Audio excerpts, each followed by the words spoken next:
All right, let's face it. The world's a little bit in mayhem right now. There's countries invading countries. There's pirates invading ships. There's a lot to talk about in the world of weapons and warfare. Straight Arrow News, it's got your six. Weapons and Warfare, it's a weekly show. It's hosted by Ryan Robertson, and it brings you the news from our nation's frontline defenders and the challenges that they could face. America's military operations are constantly evolving, from boot camp to boots on the ground. Reporter Ryan Robertson provides in-depth coverage of international armed conflicts and the latest technological developments in weaponry worldwide. What I like about Straight Arrow News is that they present the news from both sides of the aisle. They just tell you the news in general, and that is what we've been missing. So for me, it's convenient. I want to find out what's going on in the world of news without a one-sided point of view. I find SAN. So get a front row seat to the most intense and fascinating stories from the world of military operations. Weapons and Warfare has new episodes every Wednesday. Go to san.com/Harloff to listen today and subscribe. Former astronaut and Senator Mark Kelly was interviewed about UAPs, and the interview was, I think, pretty telling. I think that this is more and more... I really enjoyed what he was saying here, and I'm going to show the clip in just a moment, because what I think happens a lot of times is that there are people who are involved in space program who automatically, and a lot of people in NASA who just shoo it off, says, no, I haven't seen anything, we'll look into it, see you later, bye. And there is hardly ever that conversation of, well, there's enough credible people who are saying these things. It's always like one side, right? So if there's always like one side of it that are fighting for disclosure and fighting for it, it's always people who are scratching their back and saying, yeah, we're on the same page, let's figure this out. It's never people that, it was always weird to me with Sean Kirkpatrick and Arrow, where the head of Arrow wasn't like, look, there was enough credible reports.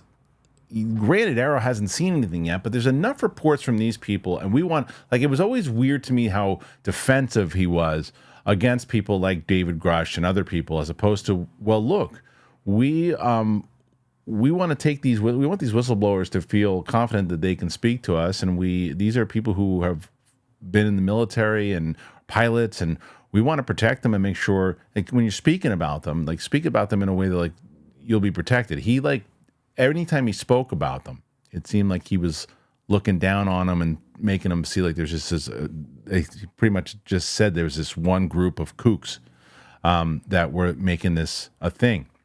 Well, Mark Kelly doesn't really say that.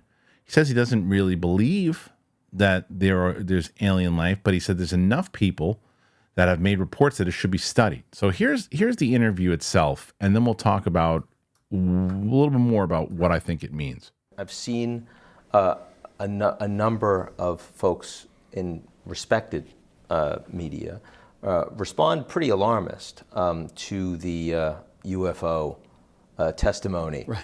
And so I am sure that you found that amusing. Why? I mean, you're going to see conspiracy theory, of course, but why is there so much excitement about this supposed intelligence? Well, I mean, it's, our galaxy is a big place. The universe is 2 trillion galaxies, and we've got, hundreds of billions of stars and planets in our own, and it's, something people often think about. Is there life out there somewhere else? What is that life like? Does that life visit here? Does visit Earth? I get these questions all the time. People think, as I've been to space, maybe I have this special insight, or maybe I've seen something. While I've spent time orbiting the Earth. I haven't. I don't think we've got visitors from other places. Having said that, I've seen some compelling testimony from Navy fighter pilots. Uh-huh. Who often in one case in a position of leadership in a squadron, that's seen something very compelling. It's our obligation, on the Armed Services Committee. Something that he is convinced is technologically not possible by the U.S. or adversaries. In one case, that is true. Yeah. And what do you think about that? Well, I think it's our responsibility, to look into it and put some more resources behind studying these phenomenon. We don't call them UFOs anymore. We call them UAPs. We changed the name. Unidentified aerial Phenomenon. Okay, Yeah, fair enough. so it's the same thing. That should make it it's easier. It's a UFO. Yeah. It's basically. And as the answer, we don't know. At this point, we haven't devoted enough resource to be credible in a response. Well, I don't know to if it's a resource issue. It's like that, but I think it's fair to say we don't know. I loved the interview, and I'll tell you why I loved the interview, or that snippet from it, in just a moment. The one thing is that what's concerning with all this stuff is, look, this is someone who's dealing with way other things than just the UAP subject, but I did it for the longest time too. It's not unidentified aerial phenomenon. It's anomalous phenomenon. And the reason why is because of all the stuff that is also coordinated with the stuff in the water, the USOs and the other things. So when he says that is UFO, well, no, UFO is unidentified flying object. Yes, one of the reasons that they changed the name stigma-wise is 100% true. But the other reason is because there's so much going on in the ocean from things that are seen and those things. So that's just a little context there. Now, what he said was exactly what I was talking about beforehand. This is, now, as we've seen so many, both Republicans and Democrats now interested in this subject matter, I thought that this was a wonderful answer. I thought it was a wonderful answer in where he's like, look, I've been in the space. People think because I've been in the space, I've seen things. I haven't. I don't think there are visitors from other places. But he didn't say, it's stupid, I haven't seen it, so anybody else who says it is out of their minds. What he said was there's enough credible people out there that are saying, and people in positions of leadership, that are convinced that there's other stuff that they can't explain, that it should be investigated. That's a responsible person in a leadership role. That is the kind of people that you want going, well, yeah, this guy is saying, well, look, there's enough people out there going, hey, we saw something. We saw this, we have that. And it goes back to, if you watched yesterday's UAP Tuesday, where we covered it's Marco Rubio on Fox, and he was talking about, look, there's two things here. It's either there is people telling the truth that all these things are going on. There's people in these leadership positions and people who are out there in parts of the government and military facilities who are seeing these things that they have to be investigated, or there's a bunch of crazy people that we need to figure out why they're still there. And this is adding to that.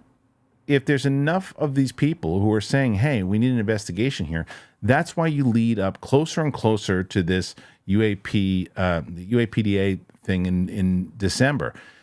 You got the 3 hearings. The other thing that I was potentially going to cover today was the fact that it looks like Gillibrand is putting this, I think there's an actual date for the September hearing. I hope that I'm wrong about this, but I think this is going to be a cockamamie hearing with them just announcing, here's the new person for the new Project Blue Book or Arrow, and the person is this person. Yay, I'm going to listen to everybody, and whistleblowers can trust me. It's the October hearing that I think is the more important one, right? The October or November hearing with Gallaudet and everybody else. Now, what does that lead into? Does that actually lead into more stuff like this? More people going, hey, there's more reports. Look at this guy. Listen to Tim Gallaudet talking about what he saw, and other people that were at the hearing. We got to put more resources on this, because that's what he said, resources. When people always ask, how come more whistleblowers don't sin? There's not enough resources to protect these people. You need more resources. Resources to say, okay, you're going to step out and be a whistleblower and leave your government job and this, we'll protect you. We have the money and to be able to support you and your family. Because if not, the incentive is not really there. Yes, you can say, well, I want to be a patriot and I want to help the people know about what's going on out there. But in the bottom line, you also got to feed your family. So this is a very important conversation. This is a very important interview of what this gentleman is saying, because it also shows more of the bipartisan, both Democrats and Republicans are talking about this. And I think this is more of a level-headed response when you look at, and I mentioned, like, everybody, there's people on both sides of the coin that are involved in this, whether it's Burchett, Luna, this gentleman, Garcia, Moskowitz, Schumer, Rounds. We know those names. Well, then you had Christie during the Republican convention, or whatever that was, and they asked him about UFOs, and he still was acting like it was 20 years ago. Oh, I'm getting the UFO question, and not even paying attention to the fact that all these different military people and all these different pilots have been out there talking about this. That's the answer that you give. You say, look, I don't necessarily believe this, but it doesn't mean that we shouldn't take it serious when other people in other positions and high-level leadership positions are. If Kristi gives that answer, I'm going, whoa, all right, well, listen. But instead, he laughed it off like a goof. And that's what a lot of people used to do, but it seems like more and more people are doing this. So what do you think? Put your thoughts in there. Do you think that the conversation is starting to change within Congress and more people? Because when you see more and more people out there that are having this type of opinion inside of Congress, will it start to change the game?